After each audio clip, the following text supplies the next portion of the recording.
Glory to God. எனக்குள் ஏதோ ஒரு ஏவுதல் வர குடத்தை தூக்கி கொண்டு தண்ணி எடுக்க புறப்பட்டேன். இளையசர் ஐயா தண்ணி கேட்ட உடனே அவங்க ரொம்ப தூரத்துலேருந்து ட்ராவல் பண்ணியிருக்காங்கன்னு புரிஞ்சு ஒட்டவங்களுக்கும் தண்ணி கொடுக்கவான்னு கேட்டு ஊத்துனேன். அதுவே நான் ஆப்ரஹாம் மாமா வீட்டு மருமகளாக ஆக தகுதியாக்க போகுதுன்னு எனக்கு தெரியாது. ஈசாக்கை மேரேஜ் பண்ண விருப்பமானு கேட்டப்போ ஈசாக்கை முன்ன பின்ன பார்த்ததே இல்லை.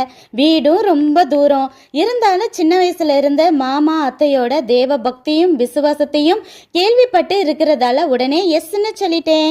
நான் தண்ணி ஊத்துன ஒட்டகத்திலேயே மணமகளாய் புறப்பட்டு வந்து இதோ 20 வருஷம் ஆகிடுச்சு.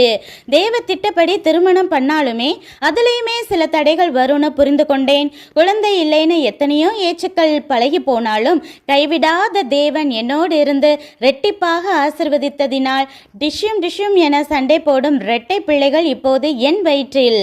அதில் இளையவன் மீது தேவத்திட்டம் இருப்பதை அறிந்து மகிழ்ந்தேன். டெலிவரி டேட் நெருங்க இரட்டை பிள்ளைகளின் முகத்தை பார்க்கும் நாளை எதிர்பார்த்து காத்து கொண்டிருக்கிறேன் என நினைத்து கொண்டாள். தெய்வ திட்டப்படி நடக்கும் காரியங்களிலேயும் பிசாசு சில தடைகளை கொண்டு வந்து போடலாம். அந்த தடைகளும் பாடுகளும் நம்மை உருவாக்கவும் சில பாடங்களை கற்றுக் கொடுக்கவும் மட்டுமே தேவன் அனுமதிக்கிறார் என புரிந்து கொண்டால் அந்த முள்ளு பாதைகளும் நிச்சயம் ஒரு நாள் பூ நிறைந்த பாதைகளாகும். நன்றி.